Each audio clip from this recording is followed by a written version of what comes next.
So we need a cake, right? Yeah, we're looking for a cake. Okay. We've heard that you're the man to talk to. Yes, Best I cakes am. around. Thank you, thank you. So what's the occasion, a wedding? Not exactly. Exactly. It's a little different from a wedding, though. We're having it's called a zombie walk. A gathering of people that are zombie lovers, zombie movie lovers. I love Everybody that. gets together in Asbury Park, New Jersey, and we have everyone's makeup get done so that they look like real zombies, and we walk through the center of town. We'd like to have a cake because we're having a zombie prom as our after party. It's going to be prom night of the living dead. We want it to really be gruesome cake. Really over-the-top kind of blood and guts, almost kind of rotting looking, if you will. I'm so far out of my element. I mean, I usually make these pretty things, but they were like, the bloodier the better, baby, bring it on. My idea for the zombie cake is to have a tombstone and then a cake that was like dirt.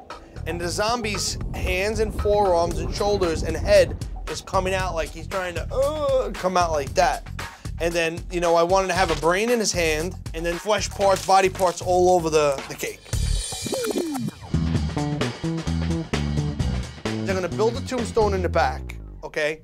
And I'm gonna put dowling rods and screw them in from the bottom so that the tombstone can't fall back and forth. Then I'm gonna do a rectangle cake for the bottom. I'm gonna go 1, 2, 3. So I chose red velvet cake. This is kind of a creepy red color, and it goes perfect with the blood, guts, and gore. All right, let's one more layer. We decided to go with 3 layers of red velvet cake for the ground and 10 layers of shaped pound cake for the tombstone. Then we dirty iced the whole thing, smooth it out nice and even. Then before we do anything else, we gotta put it in the fridge downstairs so the icing will harden.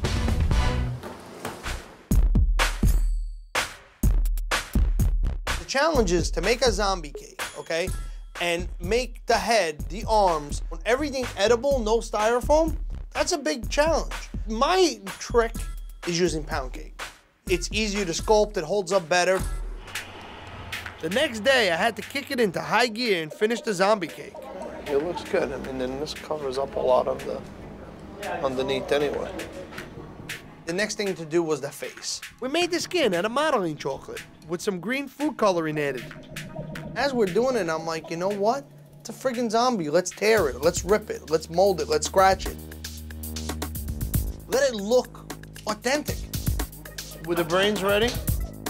So Tone sculpted a brain. We put the brain in his hand. Let's put his teeth in and make it look like there's blood in his mouth.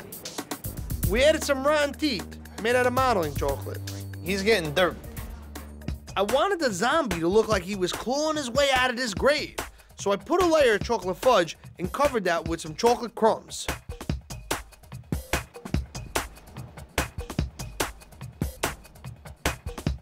Then we airbrush it with some black food coloring to make all the features really pop. Should we do like a splatter? Blood splatter? So I want this thing to have blood everywhere. Corn syrup and food coloring makes awesome blood.